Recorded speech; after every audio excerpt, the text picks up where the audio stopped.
The Tom Woods Show, episode 1241. Prepare to set fire to the index card of allowable opinion. Your daily dose of liberty education starts here. The Tom Woods Show.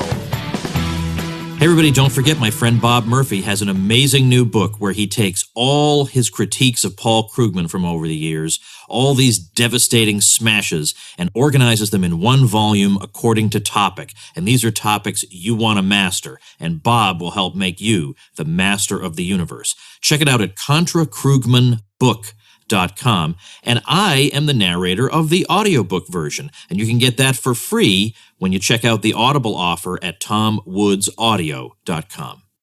Hi everybody, Tom Woods here. Normally I would be speaking into a microphone with a pop filter in front of it and hooked up to a boom arm sitting at my desk. Instead, I'm lying down on the couch with just a microphone plugged into my computer, no other equipment, because I'm just exhausted. I had to actually skip the show yesterday, which is horrible to contemplate, but I'm very under the weather, and it's just led to an enormous amount of fatigue and discomfort.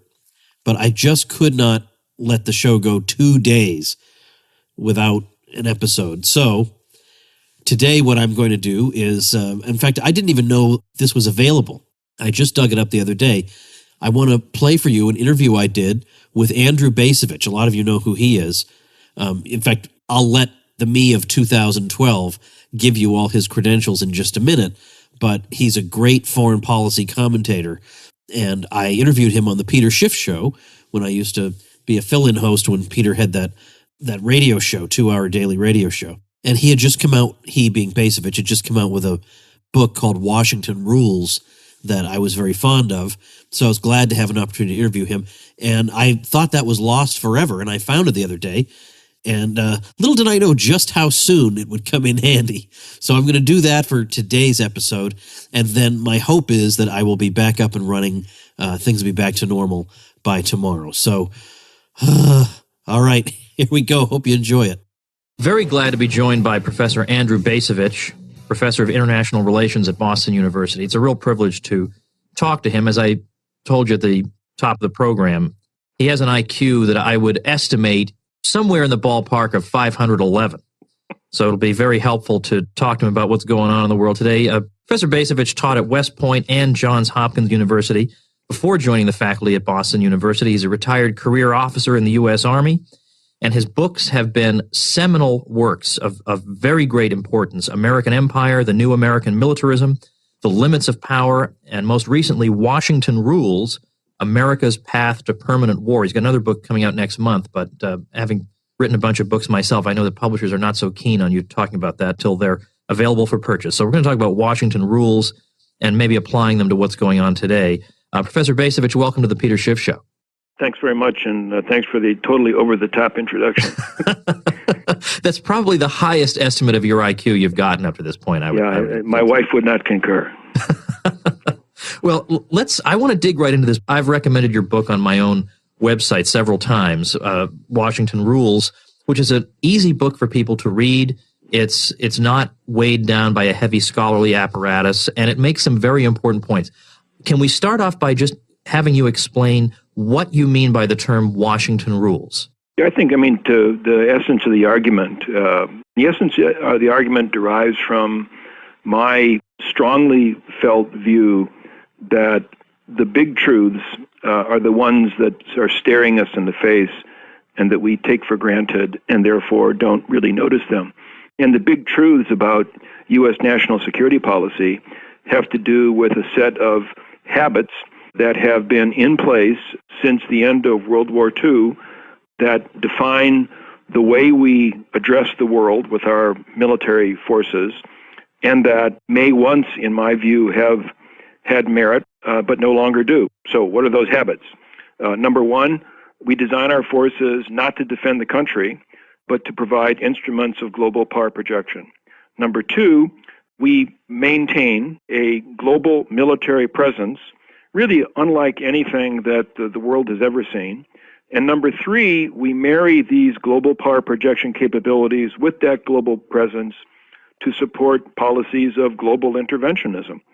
That's the way we behaved when Harry Truman was president. That's the way we behaved when John Kennedy was president.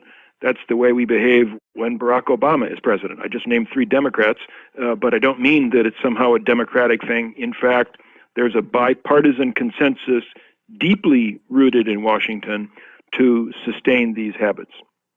Now, is one of the Washington rules also a commitment to a certain proposition, namely that any attack that might occur against U.S. interests must be essentially motiveless, and that to believe that there may be some motive is to hate America and you don't love your country and you just love the terrorists or you love the commies or whatever? Well, Isn't that something they're all committed to? That there is this very widespread sense of innocence that if anybody threatens us or acts against us, that supposedly, like Pearl Harbor, it comes out of the blue. Of course, as a matter of history, Pearl Harbor didn't come out of the blue. Pearl Harbor really represented a ratcheting up of a competition between the United States and Imperial Japan that had been ongoing for decades, focused on who was going to control China and more broadly, who was going to be the dominant power in the Asia Pacific. I think the same thing could apply to 9/11. Americans persuade themselves that 9/11 came out of nowhere. In fact, it represented a response to, I'm not trying to defend it, it was a horrible criminal act, but that criminal act was a response to a set of actions on the part of the United States in the greater Middle East going back roughly a half century or more. We are not an innocent nation. That doesn't mean that we are an evil nation, but the unfolding of events, whether we're talking today about the putative crisis in Iran or our difficulties in Pakistan, unfolding events have a history. And it's a history which, when examined, certainly does not show us to be anything like an innocent party. Now, you mentioned, I think, the key word here, which is bipartisan. Somehow Republicans managed to talk themselves into the idea that Barack Obama is some left-wing radical on foreign policy who's far outside the mainstream, and that's why we've got to replace this dangerous commie. But doesn't he seem to you to be basically just sort of a center-left variant of the Washington rules? Absolutely no question about it. I mean, the notion that Obama is somehow, selling us out when it comes to defense is totally absurd. In my sense is that it's much closer to the truth to say that Obama has affirmed the revision of the Washington rules that occurred under George W. Bush than it is to say somehow he's gone off in some wacko direction. And what I mean is this. Bush's response to 9/11 was to embark upon an open-ended global war, the war on terrorism, as he called it. Bush's implementation of that war was based on the expectation that using U.S. military forces to invade and occupy countries, beginning with Afghanistan, moving on to Iraq, that would enable us to basically engineer fundamental change in the Islamic world such that 9/11 attacks wouldn't recur. That approach turned out to be disastrous, enormously costly, and not a lot to show for the lives that we lost, the lives that we ruined, and the money that we spent. Obama came in, and he said, I'm not going to do that anymore. And I think his contribution to this open-ended war has been to move away from the notion of invade and occupy and try to transform, and instead to embrace a different set of tactics embodied above all in the use of missile-firing drones and also in a greater emphasis on the use of special operations forces to do what are in effect hit-and-run raids. But when you step back and ask yourself, what constraints does President Obama recognize on the use of force? The answer is, like George W. Bush, he recognizes no constraints whatsoever. When you ask yourself, what is Obama's plan for victory? When is this war on terrorism going to come to an end? The answer is, like George W. Bush, he has no idea. It is, in effect, an open-ended enterprise. So the charge that Obama is weak on defense is absurd. I think the proper charge is that his approach is no more rational, is no sounder than was the approach that Bush conceived right after 9/11. Do you describe yourself politically as a conservative? I do, yes. So now, do you? There's a lot we could say about this. I think maybe we're getting to a point where conservatives who are skeptical of the Washington rules, the bipartisan foreign policy consensus, maybe we don't have to hold our conferences in phone booths anymore. But do you think that, number one, is there some perceptible shift in that direction? And if not, why is there this knee-jerk assumption by conservatives that domestically the government is a wreck, we don't believe a word they say, but when it's foreign policy, every word is gospel? Well, I give a couple answers here. One answer, I think, is that if we held a big convention and invited everybody who called themselves conservatives, about 90% of the people who showed up would not genuinely have a conservative worldview. The people who write for and read the Weekly Standard magazine generally think of themselves as conservatives. That's, I think, absurd. Yes. So I think that that's point number one, is that the use of that term, conservative, has been so reckless and has led to such a profound misunderstanding that that coin simply has been devalued. Maybe we need to think up some other name around which, a label around which authentic conservatives can rally. The second thing is, the shift of opinion. I think that's where the Ron Paul candidacy is quite interesting. I said I'm a conservative. I have to say I'm not a libertarian. I really don't subscribe to the notion that deference to the marketplace provides the best vehicle to solving all our problems. I really don't think that a minimal state really is plausible in the world in which we have come to live. But I also wonder if the appeal of the Ron Paul candidacy derives from his being a libertarian or derives from his being an anti-interventionist, somebody who's skeptical of military power and its uses. And although I haven't seen any polling data, my guess is that it is the anti-interventionist Ron Paul more than the libertarian Ron Paul that gets a quite considerable number of people excited about his candidacy. I agree completely. I want to develop that point on the other side of this break. You guys, it's Andrew Bacevich joining us here on the Peter Schiff Show, the gold standard in talk radio. Stick around. And we are back. Peter Schiff Show, Tom Woods in for Peter today, joined by Professor Andrew Bacevich of Boston University, author of numerous important books, most recently Washington Rules, America's Path to Permanent War, which I highly recommend you check out. Before the break, we were talking about Ron Paul and the extent to which it's his libertarian program in general, or particularly his non-interventionist foreign policy that's driving his popularity. I think it's just it's a grab bag of different rationales, because he's the only one who will talk about the drug war, or will talk about alternative health or raw milk. I mean, these are constituencies that didn't even know they would have a champion in politics. Or I think also it's the fact that he'll go to Florida and say, we need to trade with Cuba. Like, who's going to do that? Doesn't win him any votes, but I got to be me, the old saying. Now, what I want to ask you, though, is, although I'd love to spend the whole program talking about Ron Paul, believe me, I want to ask you, now, it's true that you can find plenty of Islamists who will not be appeased no matter what the United States does. On the other hand, there are a lot of just rank and file people who live in these countries who have been radicalized by the fact that they've been bombed or starved or whatever. And I think what's happened is that two things have happened simultaneously. Number one, over the past half century, there's been a great increase in the U.S. footprint in the Middle East. Secondly, there's been a great increase in radical Islam.